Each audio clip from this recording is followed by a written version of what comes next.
Hello friends, so today we are going to discuss class 12 second chapter lecture 5. So in this video we will going to discuss next concentration term formality and normality. आइए सभी लोग heading डालिए formality. Formality को हम denote करते हैं capital F से। क्या डिनोट करते हैं? कैपिटल एफ से। फॉर्मालिटी और फॉर्मालिटी जो है वह सेम कह सकते हैं कि मोलारिटी ही जैसा है, और सेम नहीं मोलारिटी ही है, लेकिन इसमें क्या डिफरेंस है वो हम पहले डिफाइन करेंगे, उसके बाद समझेंगे कि इसमें क्या डिफरेंस है। तो फॉर्मालिटी का क्या डिफरेंस होता है? Number of formula present in 1 litre solution. क्या? Number of formula present in 1 litre solution is called formality. तो सबसे पहले इसको डिफाइन कर लीजिए। Number of formula present in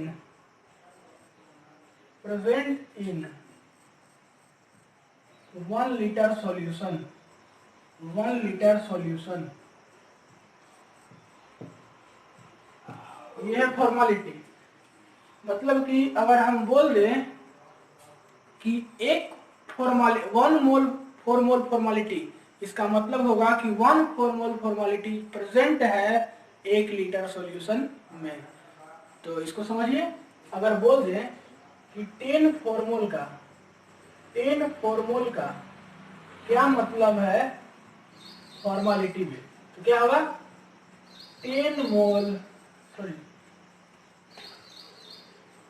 फॉर्मूल present in 1 litre solution. क्या मतलब है इसका? 10 फॉर्मूल प्रेजेंट इन 1 लीटर सॉल्यूशन। इसी तरह से बोल दे कि 5 फॉर्मूल का क्या मतलब है फॉर्मालिटी में। इसका मतलब है कि 5 फॉर्मूल जो है वह प्रेजेंट है 1 लीटर सॉल्यूशन में। अभी तक हम हर एक कंसंट्रेशन टर्म में मोल का बात किए थे, जिसको कि डिनोट करते थे एम से, लेकिन यहाँ पर जो है हमें नया वर्ड मिला है, वह है क्या? फॉर्मूल। तो हमें इसी पे अच्छे से बात करना है कि फॉर्मूल आखिर है क्या। सबसे पहले ये जो हम डिफिनेशन लिखे, इससे इसका पहले हम फॉर्मूला बनाते हैं कि फॉर्मूला क्या होगा। तो क्या बोले हम कि फॉर्मालिटी को डिनोट करते हैं किस चीज से? एफ से। तो formality number of formula present in 1 litre solution. तो number of formula of solute divided by volume of solution in litre. यहाँ क्या जाएगा फॉर्मूला? क्या होगा? Number of formula of solute, इसको हम लोग Fn से डिनोट करते हैं, divided by volume of solution in litre. Formality का formula number of formula of solute, जिसको हम Fn से डिनोट करते हैं, और volume of solution in litre. और इसी तरह से मोलारिटी में क्या था कि number of mole of solute था, और यहाँ पर क्या है? Number of formula of solute. मतलब कि हम बोल सकते हैं कि सेम है किस चीज से? फॉर्मालिटी से, सॉरी मोलारिटी से। यहाँ पर क्या है? फॉर्मूल है, और वहां पर क्या था? मोल था। वहां पर मोल था और यहाँ पर फॉर्मूल है, यही डिफरेंस है, और कुछ डिफरेंस नहीं है। तो हमको समझना है कि फॉर्मूल क्या है। फॉर्मूल क्या है? तो फॉर्मूल को हम करते हैं Fn से, और वेट ऑफ सॉल्यूट और फॉर्मूला वेट ऑफ सॉल्यूट का जो रेशियो है उसी को क्या बोलते हैं? फॉर्मूल। तो फॉर्मूल को हम डिनोट करते हैं किस चीज से? Fn से। इसको क्या बोलते हैं? वेट, इसको बोलते हैं Fn। फॉर्मूल किसको बोलते हैं? Wait of solute divided by formula wait of solute. मतलब कि weight of solute, formula wait of solute divided by formula wait of solute. इसी को क्या बोलते हैं? हम इसी को बोलते हैं फॉर्मूल। इसी को बोलते हैं फॉर्मूल। तो यार Fn क्या है? Fn क्या है? यही है फॉर्मूल। मतलब कि weight of solute divided by formula wait of solute के रेशियो को क्या बोलेंगे, फॉर्मूल। तो इसको नोट कर लीजिए, आगे हम बताते हैं इससे रिलेटेड बात। ठीक है, ऐसे ऐसे पॉज करके वीडियो को नोट कर लीजिए। ये डिफरेंट, थोड़ा बस यही समझना है कि फॉर्मूल और मोल, तो दूसरा कुछ खास डिफरेंस नहीं है। लिख लीजिए इसको, अब आगे समझिए। फॉर्मूला वेट क्या है? फॉर्मूला वेट जो है वह क्या है, ऑब्जर्व मोलिकुलर मास है या एबनॉर्मल मोलिकुलर मास है? क्या है फॉर्मूला वेट जो है, ये फॉर्मूला वेट जो है, वेट ऑफ सॉल्यूट आपको मालूम है क्या है, लेकिन फॉर्मूला वेट क्या है, एब्जॉर्ब मोलिकुलर मास या एबनॉर्मल मोलिकुलर मास? क्या है फॉर्मूला वेट? फॉर्मूला वेट क्या है, एब्जॉर्ब मोलिकुलर मास या abnormal molecular mass? Formula wait क्या है, ये है absorb molecular mass, molecular mass या एबनॉर्मल मोलिकुलर मास।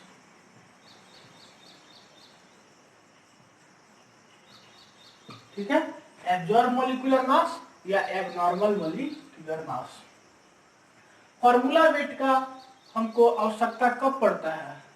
मान लीजिए कि किसी भी कंपाउंड को बनाने में सॉल्यूट जो है वह 2 मोल हम उसको कंपाउंड बनाने में दिए, तो कंपाउंड बनने के बाद वह 2 मोल जो है वह या तो बढ़ जाए या तो घट जाए कंपाउंड बनने के बाद। जैसे कि सॉल्यूट का जो कंपाउंड में भागीदारी होगा, मान लीजिए कि 2 मोल हम मिलाएं किसी नया कंपाउंड को बनाने के लिए, और कंपाउंड बनने के बाद सॉल्यूट जो है 2 मोल से 2.5 मोल हो गया, या 2 मोल से 1.9 मोल या 1.5 मोल, मतलब कि मोल सॉल्यूट का मोल में डिक्रीज होना या इंक्रीज होना, इस चीज को क्या बोलते हैं, फॉर्मूला वेट। और ये इसी चीज में फॉर्मूला वेट क्या होता है, काम आता है। तो फॉर्मूला वेट समझ गए, एब्जॉर्ब मोलिकुलर मास या एबनॉर्मल मोलिकुलर मास। कब ये उपयोग होता है, किसी भी कंपाउंड को बनाने में। जैसे कि समझो एसिटिक एसिड, क्या एसिटिक एसिड CH3COOH, CH3COOH ये है, इसका होता है मोलिकुलर वेट कितना, मोलिकुलर वेट इसका होता है 60 होता है मोलिकुलर वेट। तो समझिएगा इस बात को, इसका मोलिकुलर वेट 60 होता है। अगर इसका हम वेट दे दें, वेट दे दें 10 ग्राम, तो हमको इसका मोल निकालने के लिए बोलेगा तो हम आसानी से निकाल लेंगे। मोल इसका क्या होता है, weight by molecular weight, wait of solute divided bye molecular weight of solute. तो मोल निकाल लेंगे तो इनिशियल क्या हो जाएगा, wait of solute 10 gram, molecular weight of solute 60। तो मेरा इसमें आसानी से मोल निकल गया ये। लेकिन यहाँ पर क्या होता है, इसमें आसानी से मोल निकालिए, लेकिन देखिएगा अच्छे से, वही एसिटिक एसिड को एसिटिक एसिड को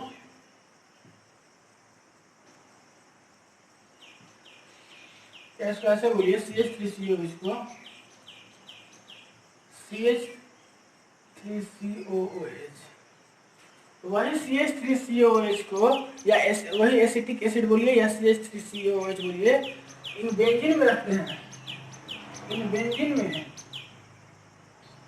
या तो फिर बेंजीन में रखिए या नॉन पोलर सॉल्वेंट में रखिए, नॉन पोलर सॉल्वेंट में, पोलर सॉल्वेंट में।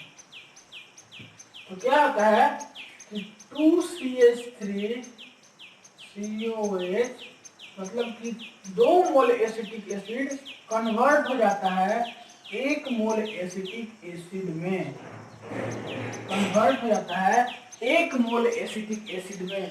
और इस केस में इसका जो मोलिकुलर वेट होता है, मोलिकुलर वेट जो होता है वह होता है 120।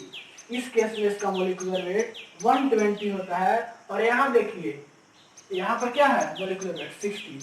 तो प्रैक्टिकली अगर हम लैब में करें तो CH3COOH को, एसिटिक एसिड को बेंजीन के साथ या नॉन पोलर सॉल्वेंट के साथ, तो ये रिएक्ट करके CH3COH मतलब कि 2 मोल कन्वर्ट हो जाता है 1 मोल CH3COH में, और इस केस में इसका मोलिकुलर वेट होता है 120।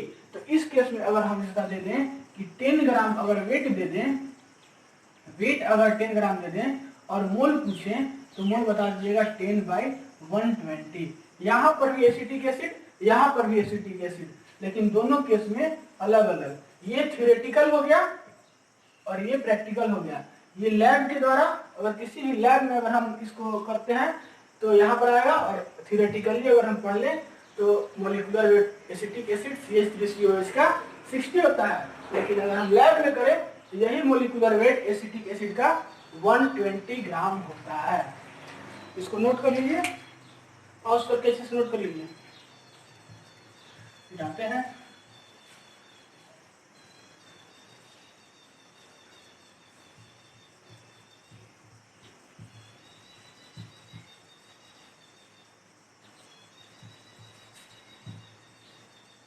अब नेक्स्ट कंसंट्रेशन टर्म है, एक छोटा सा कंसंट्रेशन टर्म है डीमेल। क्या है? हेडिंग डालिए सब बिल्कुल, डीमेल।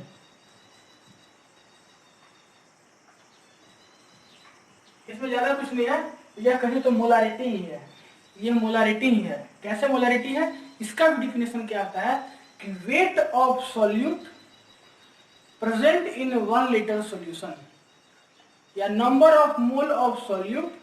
इसका क्या डिफरेंस होता है? Number of mole of solute present in 1 litre solution. इसको पहले डिफाइन कीजिए। Number of mole of solute present in 1 litre solution, 1 litre solution.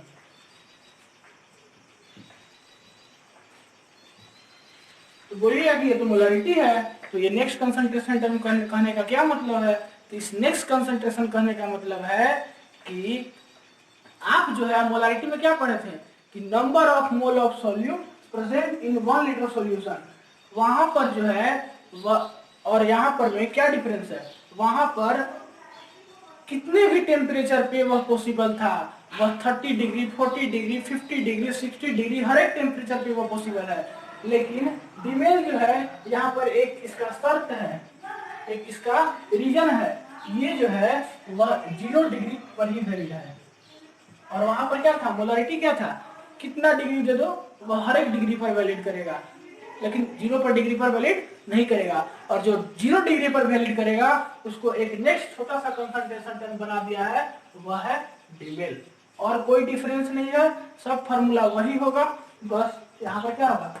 Eight 0 degree, यहाँ पर केस लग गया है एट 0 डिग्री। बस ये जो कंसंट्रेशन टर्म है वह 0 डिग्री पर वही बस वैलिड होगा। तो इसको लिख लीजिए, इसमें ज्यादा विशेष कुछ बात नहीं करना है। नेक्स्ट कंसंट्रेशन टर्म है नॉर्मालिटी।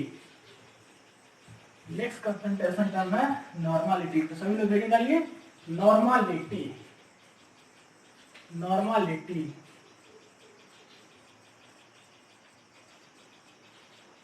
नॉर्मालिटी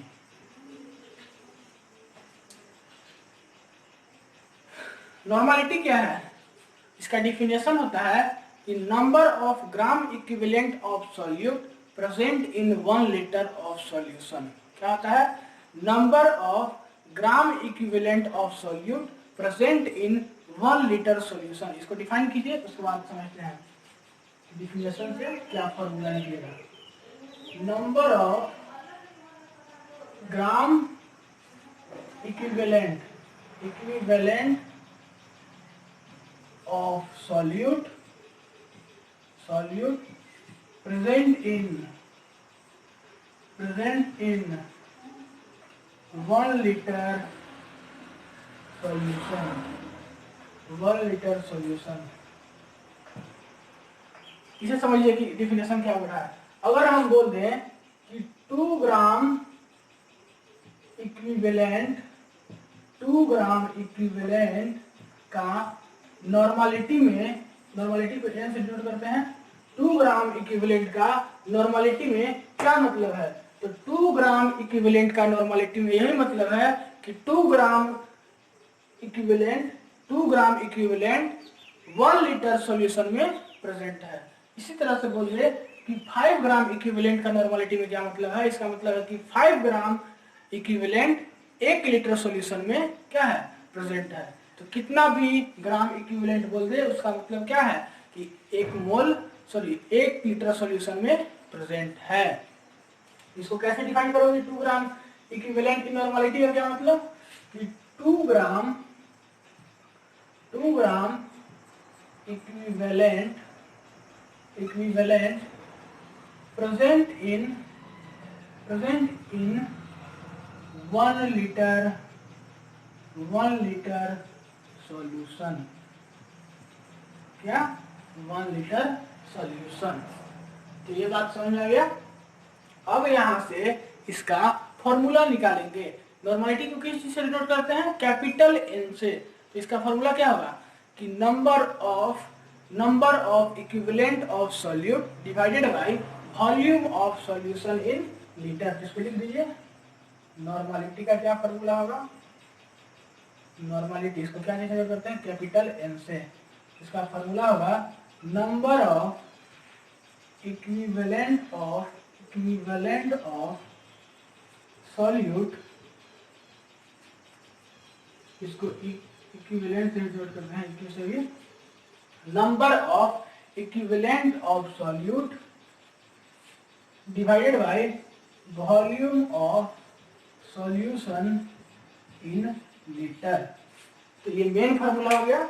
इसको कवर अप करके इसको याद कर लीजिएगा। ये मेन फार्मूला हो गया,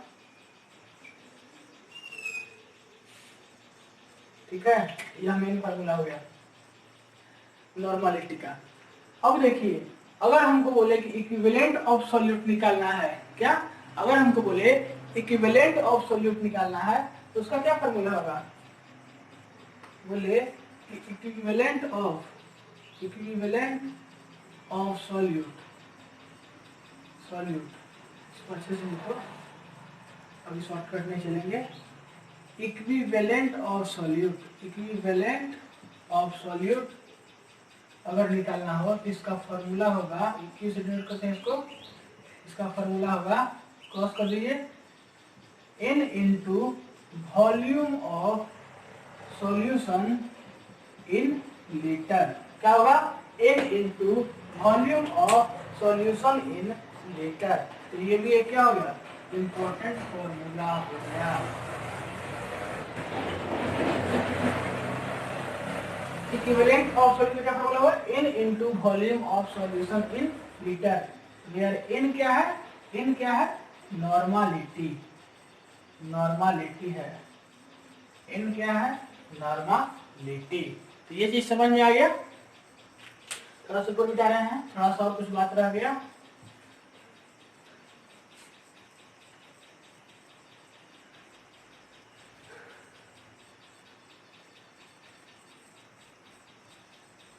अब देखिए हम इक्विवेलेंट निकालने का फॉर्मूला सीख लिए, इक्विवेलेंट ऑफ सॉल्यूट का फॉर्मूला निकालने सीख लिए।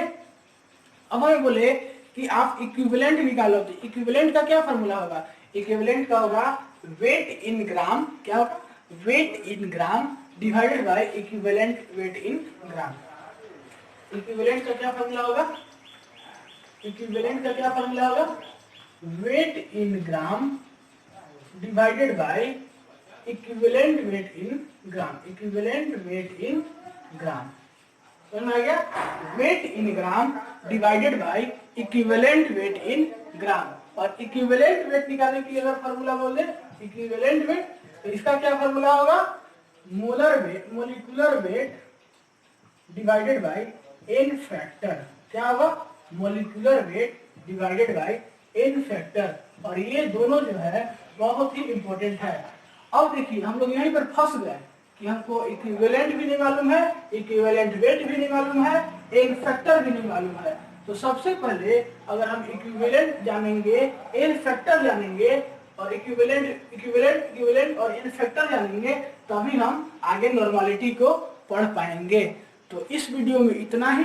नेक्स्ट वीडियो में हम बात करेंगे इक्विवेलेंट वेट और n फैक्टर कैसे पढ़ा जाए, और उसको पढ़ लेंगे। फिर हम लोग वापस आएंगे नॉर्मलिटी। और एक बात याद हो, नॉर्मलिटी जो है वह लास्ट टॉपिक है कंसंट्रेशन टर्म का। इसके बाद थोड़ा हम पढ़ लेंगे n फैक्टर, इक्विवेलेंट वेट और इक्विवेलेंट। उसके बाद फिर हम लोग फिर आगे एनसीईआरटी के हिसाब से चलेंगे। तो इस वीडियो में इतना ही, नेक्स्ट वीडियो में मिलते हैं। Bye bye.